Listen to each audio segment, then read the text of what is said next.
Halo mahasiswa calon guru IPA, Assalamualaikum warahmatullahi wabarakatuh. Bagaimana kabarnya hari ini?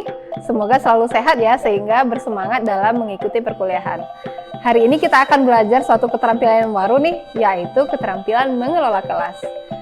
Mahasiswa tahu nggak sih, dalam kelas itu permasalahan seorang guru sebenarnya terdiri atas dua saja, yaitu masalah pengajaran dan manajemen, di mana keduanya mempunyai penanganan sendiri.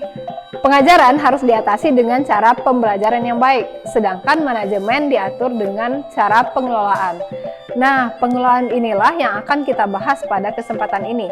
Pengelolaan kelas merupakan keterampilan guru untuk menciptakan dan mempertahankan kondisi proses pembelajaran yang optimal, serta mengembalikannya jika terjadi gangguan. Apa aja sih gangguan atau masalah yang sering timbul dalam pembelajaran? Yang pertama, siswa kadang tidak tahu harus berbuat apa. Yang kedua, siswa sudah diberitahu apa tugasnya, akan tetapi setelah beberapa lama kemudian mereka menjadi lupa akan tugasnya. Atau bisa juga ada siswa yang mengetahui apa yang harus mereka perbuat, akan tetapi tidak tahu bagaimana cara melakukannya. Nah, kemungkinan berikutnya ada beberapa siswa atau sebagian yang udah melaksanakan tugas sebelum waktunya habis, sehingga mereka membuat keributan di dalam kelas. Atau ada juga di antara siswa yang sedang malas dan tidak bersemangat untuk belajar, sehingga walaupun mereka melakukan tugas tetapi tidak secara sungguh-sungguh.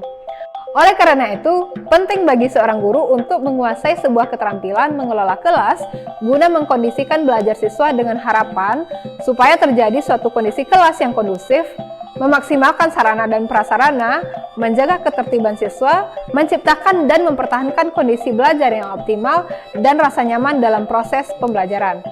Maka, dalam melaksanakan keterampilan mengelola kelas, perlu diperhatikan bahwa komponen pembelajaran yang berhubungan dengan penciptaan dan pemeliharaan kondisi belajar yang optimal. Hal ini berkaitan dengan kemampuan seorang guru dalam mengambil inisiatif dan mengendalikan pembelajaran. Jadi, secara umum, pengelolaan kelas terbagi menjadi dua kegiatan. Yang pertama, penciptaan kondisi belajar yang optimal, dan yang kedua, pengendalian kondisi belajar yang optimal. Kita bahas satu persatu ya. Penciptaan kondisi belajar yang optimal dapat dilakukan guru dengan berbagai kegiatan. Di antaranya, memperlihatkan sikap yang tanggap dengan melihat secara jeli dan seksama, mendekatkan diri, memberikan sebuah pernyataan, atau memberi reaksi terhadap gangguan kelas.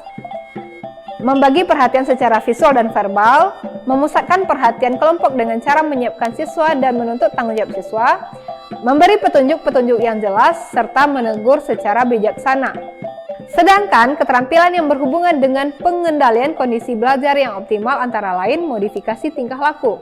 Dalam strategi ini, hal pokok yang harus dikuasai seorang guru adalah mengajarkan tingkah laku baru yang diinginkan dengan cara memberikan contoh, bimbingan, dan mengendalikan munculnya tingkah laku siswa yang baik dengan memberikan penguatan. Kemudian pengelolaan atau proses kelompok.